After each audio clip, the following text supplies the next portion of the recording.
Bueno, chicas, yo hoy día quería hablarles un poquito sobre la iglesia. Cuando nosotros pensamos en la iglesia, hemos estado hablando varias veces en qué lugar de la historia estaba la iglesia. ¿Se acuerdan el domingo, uno de los domingos yo hablé en qué lugar de la historia estaba la iglesia? Después hablé de cómo quería Dios que fuera la iglesia, cuando hablaba de la iglesia de Filadelfia, cómo Dios quería que fuéramos como iglesia. Y yo hoy día quería que ustedes me acompañaran ahí, si tienen la Biblia por ahí a mano, que me acompañaran allí a Proverbios, al libro de Proverbios, capítulo 31.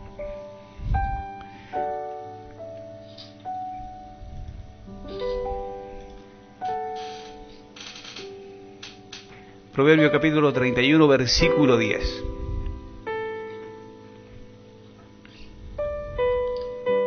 ¿Lo tiene? Bueno, ustedes pueden ver que allí en Proverbios 31 habla de la mujer virtuosa. Siempre que se hace un congreso de mujeres, se habla de la mujer virtuosa. Si se hace una reunión de damas, seguramente se va a tocar este punto de la mujer virtuosa, porque donde la palabra describe a una mujer que hace el bien y no hace el mal. Pero cuando nosotros empezamos a entender y a conocer la palabra de Dios, nos damos cuenta que desde el Génesis en adelante hasta Apocalipsis, que termina la palabra, cuando empezamos a leer y ver la profundidad de la palabra, nos damos cuenta que siempre habla de una sola persona. Toda la Biblia, tanto Génesis como Éxodo, Número, Levítico, Deuteronomio y así, cuando empezamos a leer y vemos la profundidad, el libro de los Salmos, el libro de Proverbios, Cantares y obviamente todo el Nuevo Testamento, nos damos cuenta de que habla de una sola persona, y esa persona es Jesucristo. Siempre, cuando nosotros leemos Apocalipsis, cuando hablamos Génesis, que es el comienzo, encontramos a Cristo en la inscripción. Vemos cómo está Cristo en todas las cosas que dice la Biblia. Y esto no es menos. Cuando leemos Proverbio, la palabra allí dice mujer virtuosa. Ahora, la palabra dice que su iglesia será pura y casta, y que Él vendrá por su iglesia. Entonces, la iglesia tiene la figura ¿de quién? De una mujer. Tiene la figura de una mujer, y es esa la mujer virtuosa que vendrá a buscar el marido. Aquel marido que se fue y dijo: iré a preparar morada, y después vendré, porque donde yo estoy quiero que ustedes estén. En la casa de mi padre muchas moradas hay. Ese marido vendrá a buscar a esa esposa, que es esta mujer virtuosa. Así que la mujer virtuosa, en profecía y en profundidad, es la iglesia. La iglesia es la mujer virtuosa. Eso no quiere decir que quiero sacar este proverbio de una descripción de la mujer. No, hay una descripción de la mujer, pero la mujer de la cual hoy día yo quiero hablarle es de esa mujer pura y casta que viene a buscar Jesucristo, que es la iglesia, y que está aquí reflejada en Proverbios 3:10, que dice mujer virtuosa. Entonces, si decimos que la iglesia es la mujer virtuosa, encontramos una pregunta inmediata que dice: ¿quién la hallará? Y entonces cuando nos preguntamos y decimos: ¿quién la hallará a esta iglesia virtuosa? Ya cambien la palabra mujer y ustedes lean iglesia y digan iglesia virtuosa. ¿Quién la hallará? Y entonces podemos ver en este tiempo un montón de movimientos, de iglesias. Podemos decir testigos de Jehová, podemos decir mormones, podemos decir católicos, podemos decir budistas, podemos decir... Ahora, ¿quién será esa iglesia virtuosa que Cristo viene a buscar? Yo creo, por lo que he creído y por lo que sigo predicando la palabra, que Dios nos llamó a nosotros, la iglesia virtuosa. A nosotros, la esposa del Cordero, la iglesia. Por eso fervientemente sigo predicando la palabra y sigo pensando que Cristo viene por mí, viene por ustedes. La iglesia virtuosa. Ahora dice, porque su estima. Fíjense que cuando decimos mujer virtuosa, yo busqué la palabra virtud y podemos encontrar que la palabra virtud significa capacidad de producir un efecto positivo. ¿Y cómo lo podemos ver esto desde la iglesia? Que la iglesia tenga una capacidad de producir un efecto positivo. ¿Dónde? En todas las personas, nosotros, porque saben, la iglesia no es el templo. Ese templo que se cerró en Godoy Cruz no era la iglesia. Era el lugar donde nos congregábamos, pero nosotros somos la iglesia. Cada uno de los que están allí son la iglesia. Yo soy la iglesia. Así que, como iglesia virtuosa, yo tengo que tener la capacidad de producir un efecto positivo. ¿Y dónde? Y donde nos encontremos, ya sea en la reunión, ya sea en el trabajo, ya sea con nuestros familiares, con nuestro esposo, nuestra esposa, con nuestros hijos, tenemos que tener la capacidad de producir un efecto positivo en las personas. No tenemos que ser como esas personas de que nos prendemos en la negatividad y en el decir mal y en el maldecir de todas las personas. No podemos entrar como iglesia en eso. Nosotros tenemos que producir un efecto positivo en las personas. Cuando te encuentras con una persona que se está quejando, tú no te puedes prender a quejarte con ellos. Tú tienes que ser ese efecto positivo en las personas. ¿Sabes? Los cristianos no somos tontos. No somos los que vemos todo bueno, sino que de todo sacamos lo bueno. Como dice Romanos, para los que amamos a Dios, todas las cosas nos ayudan para bien. Y el cristiano vive con esa visión. Esto me va a ayudar para bien, esto me va a fortalecer. Eso es una actitud positiva de una iglesia virtuosa. Otras de los significados de virtud es disposición habitual para hacer el bien. Y nosotros como iglesia debemos estar con una disposición para hacer el bien. Esa es una de las virtudes de Cristo. Cristo vino a hacer el bien, vino a salvarnos, vino a sacarnos de ese pozo cenagoso y vino para hacernos el bien. Así que nosotros como iglesia, si queremos verdaderamente ser una iglesia virtuosa, tenemos que tener una disposición a hacer el bien, y sobre todo en este tiempo. Si nosotros pensamos que Dios nos bendice y nos sostiene y nos da en sobremanera, nosotros también tenemos que pensar de la misma manera, bendecir a otros, porque la palabra dice que debemos dar de gracia a lo que de gracia hemos recibido. Muchas veces Dios nos bendice en sobremanera y pensamos que nos está bendiciendo para enriquecernos, y no es así. Nos está bendiciendo en sobremanera para que podamos bendecir a aquel que está con carencia, con pobreza. Y si somos nosotros los que estamos con carencia y pobreza, seguramente Dios bendecirá a otro para que nos bendiga y nos alcance y cubra esa necesidad, porque Dios actúa con las personas. Yo no creo que alguien me pueda decir y se me presentó Dios y me trajo una caja de mercadería, pero sí puedo decir que mucha gente en momentos que tuve necesidad aparecieron con lo que yo necesitaba, quizás con una bolsa de mercadería o con una ofrenda, y Dios usa a las personas. Por eso nosotros, si creemos que somos una iglesia con virtud y nosotros somos esa iglesia, tenemos que tener una disposición para hacer el bien. Ahora, otra de las cosas que me llamó la atención, si usted vuelve un poquito allí para atrás, en el 10, en el 11, mejor dicho, vamos a leer el 31.9, perdón, el 31.9. Si ustedes vuelven allí al 31.9, se van a encontrar que dice: abre tu boca, juzga con justicia y defiende la causa del pobre y del menesteroso. ¿Sabes? Yo pensaba, cuando preparaba esta palabra, pensaba, ¿por qué Dios tipificó la iglesia con una mujer? ¿Por qué? Obviamente, si pensamos en género, si Él es el esposo, la iglesia es una esposa. Pero dice la palabra que en el cielo no habrá género. Entonces, ¿por qué Dios tipificó a la iglesia con una mujer? Y cuando leía Proverbios 31.9, me imaginaba una mujer callada.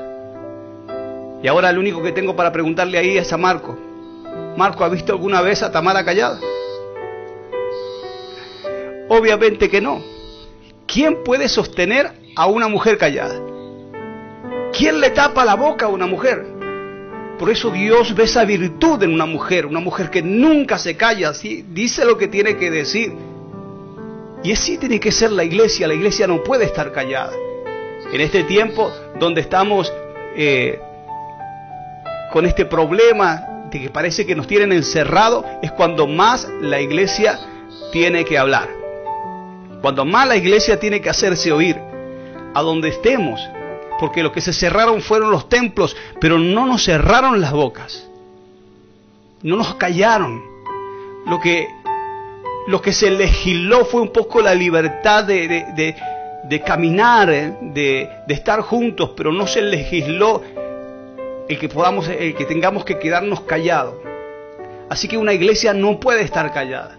Nosotros como iglesia, si somos la iglesia virtuosa, tenemos que llevar el mensaje de Cristo, el cual nos dice allí en Mateo, en Juan, en Lucas, ir y predicar este evangelio a toda criatura, para que aquel que cree no se pierda. O sea, no podemos ser egoístas. Si nosotros hemos conocido a Cristo y tenemos salvación en eso, no podemos ser egoístas. Y tampoco podemos guardarnos eso para nosotros mismos, sino para llevarlos a aquellos que están en cárceles de dolor, cárceles de vicio, de prostitución, de robo, de delincuencia. Ellos necesitan la palabra que tú conociste. Así que como iglesia no puedes quedarte callada. Así como una mujer no puede quedarse callada, la iglesia no puede quedarse callada. Por eso yo imaginé que Dios imaginó a la iglesia como una mujer. Una mujer que le daría una tarea, y que obviamente que cuando recibiría esa tarea no iba a poderse quedar callada. Así que qué bueno que podamos ser de esa iglesia virtuosa, la iglesia que no se calla, la iglesia que no es temerosa, la iglesia que no se encierra. Porque este es el tiempo que tenemos que hacernos conocer. Los tiempos han cambiado y podemos ver que todas las cosas cambian a nuestro alrededor. Quizás los cultos ya no son como antes. Mire, fíjese, estamos predicando a 270 kilómetros. Ya los cultos no son como antes. Pero, ¿sabes? La fe es la misma, la esperanza es la misma. Cristo es el mismo, Dios es el mismo. No pueden legislar sobre Dios. Así que ese Dios que tenemos, en el cual hemos creído, es el mismo. Y nosotros tenemos que llevar esa palabra. No podemos quedarnos callados. ¿Ven? Dice, cuando hablamos y leemos allí la palabra, volvemos al versículo 10. Cuando vemos allí la palabra, dice, mujer virtuosa, ¿quién la hallará? Porque su estima sobrepasa. Una de las virtudes que tiene la iglesia es la estima.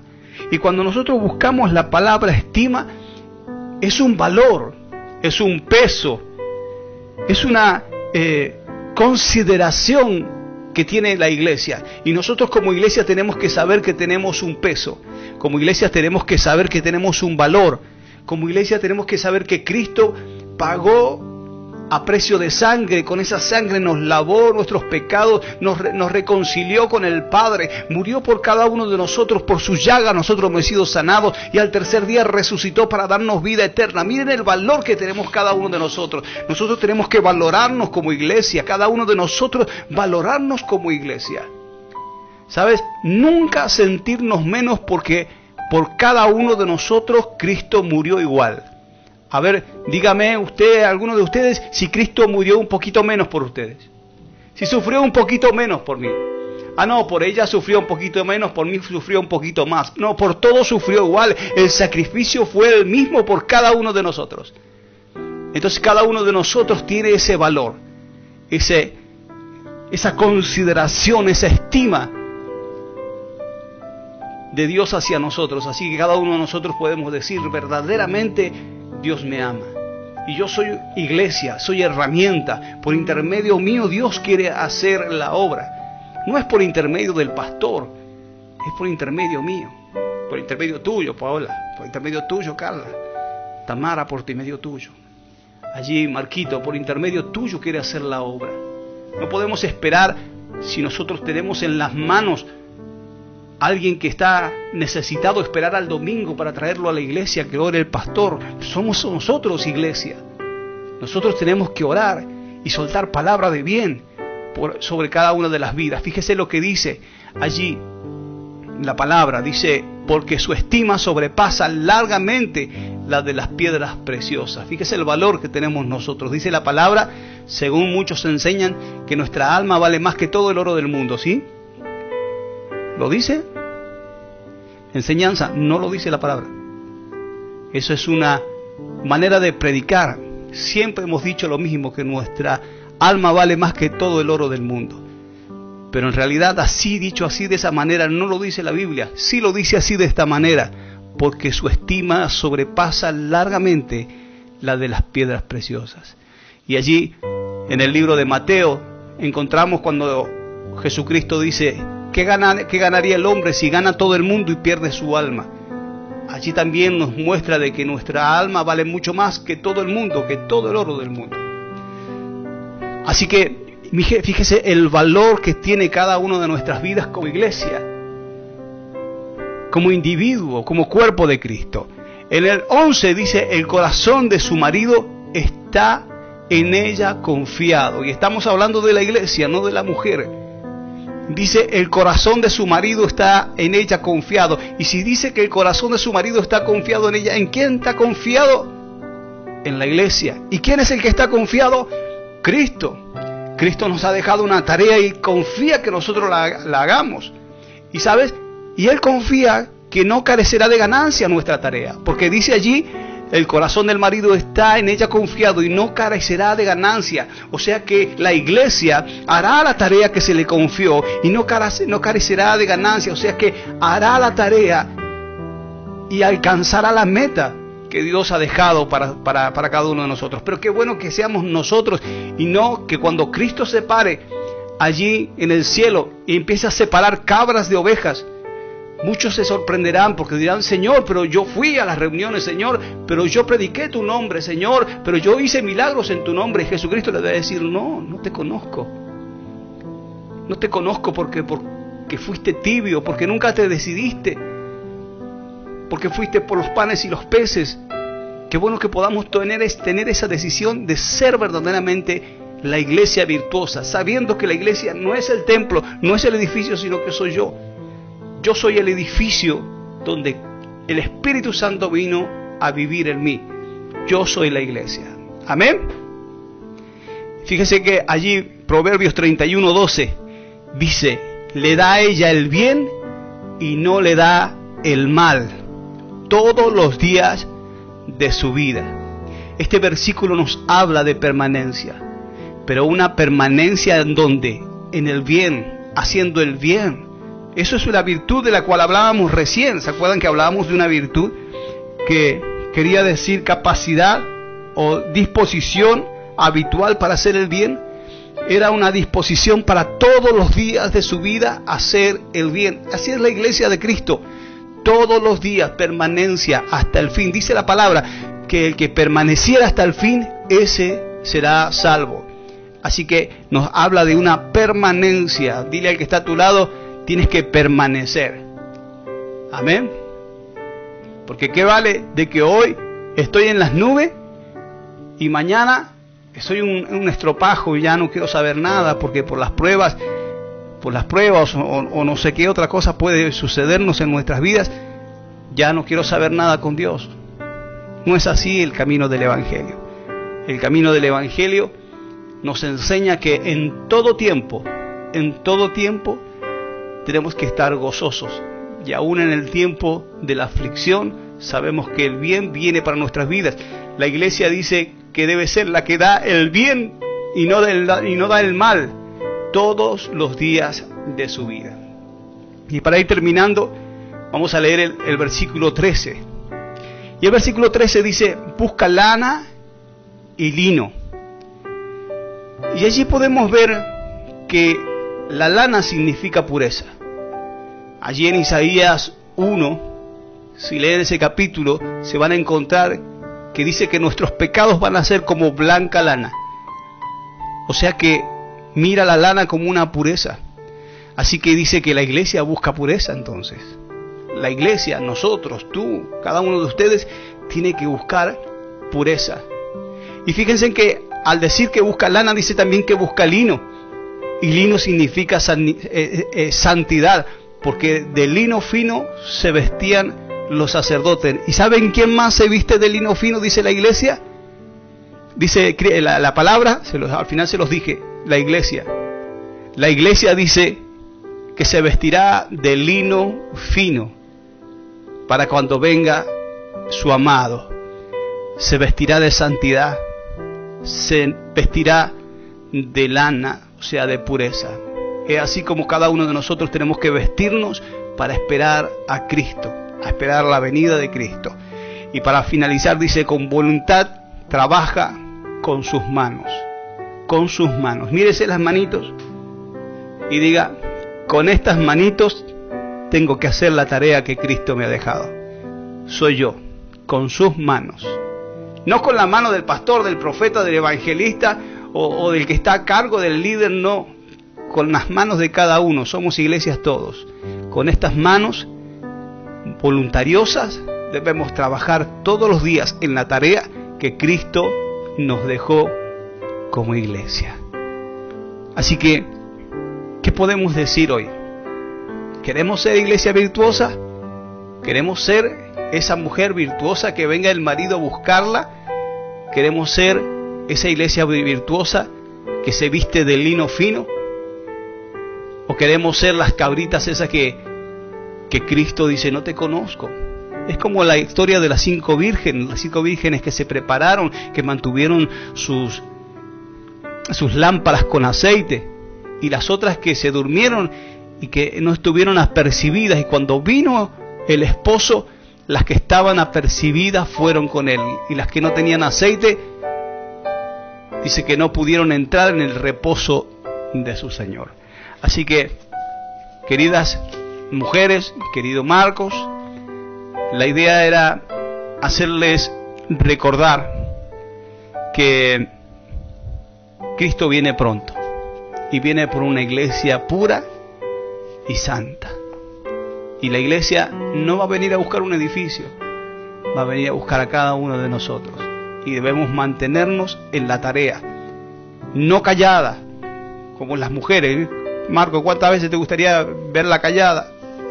Pero la iglesia no se calla. La iglesia no se calla, no debe callarse nunca. Amén. La iglesia tiene que ser sana, pura. Debe ser, como dice, producir el efecto positivo a donde se encuentre, tener una disposición habitual para hacer el bien. Esa es la iglesia de Cristo. Ese eres tú, Marco. Tú, donde estés, tienes que tener la capacidad de cambiar las cosas, de las cosas malas, que se vean buenas, una actitud positiva. Lo que tiene Tamara, una disposición para hacer el bien. Lo que tiene Paola, una disposición para nunca quedarse callada. Esa virtud que Dios cada uno nos dio. Amén. ¿Sí? Lo que tiene quizás Carla, la pureza. Cada uno de nosotros tenemos las virtudes de Cristo. Debemos cultivarlas en nosotros y caminar como iglesia haciendo la tarea que Cristo nos ha encomendado. Que Dios bendiga la iglesia de Godoy Cruz, que Dios bendiga sus vidas. ¿Sabes? Porque la palabra dice que haciendo el bien, por intermedio de la obediencia, recibimos bien de parte de Jesucristo. Recibimos bendición y recibimos vida eterna. Así que dice la palabra, buscad el reino de Dios y su justicia, y lo demás vendrá en añadidura. Amén. Dios bendiga sus vidas, no se hagan problema por el mensajito que quiere entrar, ya estoy terminando. Así que no se hagan problema. Yo quiero orar por sus vidas. Yo quiero orar por ustedes. Digan, cierren sus ojos y vamos a orar. Padre, en el nombre bendito de Jesús, te doy gracias en este día. Gracias porque, Señor, tú nos enseñas que somos esa mujer virtuosa, esa iglesia virtuosa, que tú nos has dado, Señor, la posibilidad de trabajar, Señor, con nuestras manos laboriosas en la tarea que tú nos encomendaste, Señor. Y dice tu palabra que tú estás confiado, Señor, bendito Dios, en nosotros, porque haremos la tarea y nuestra tarea dará ganancia. Señor, bendito Dios, pero también sé, Señor, que tu palabra dice que por la obediencia alcanzamos la bendición. Y yo te pido que, Señor, estos mis hermanos, Señor, según su obediencia que puedo ver ahora, Señor, que se reúnen, Señor, en estos tiempos, buscando de ti, Señor, puedan recibir la bendición, puedan recibir sanidad, restauración, el sustento diario, Señor, Padre, el sustento para cubrir todas sus necesidades, porque ellos son tus hijos y tú dices que no abandonas a tus hijos. Dice tu palabra que no ha visto justo desamparado, ni su generación que mendigue pan. Por eso en este tiempo yo declaro el bien sobre ellos, declaro el bien sobre sus vidas, declaro el bien sobre sus hogares, declaro el bien sobre su salud, declaro el bien, bendito Dios, sobre sus trabajos, sobre sus recursos. Señor, bendito Dios, y suelto esta palabra de bien sobre ellos. Señor Padre, declaro que le irá bien en todas las cosas que hagan por su obediencia, en el nombre de Jesucristo. Amén, amén y amén. Dios bendiga sus vidas grandemente y bueno, será hasta la próxima reunión, hasta el próximo jueves o hasta la próxima reunión donde usted me llamen y me digan que participe en esta reunión virtual. Dios me los bendiga y terminen ustedes su reunión allí en Godoy Cruz, Mendoza. Un abrazo a la iglesia de Godoy Cruz. Amén. Dios me los bendiga grandemente.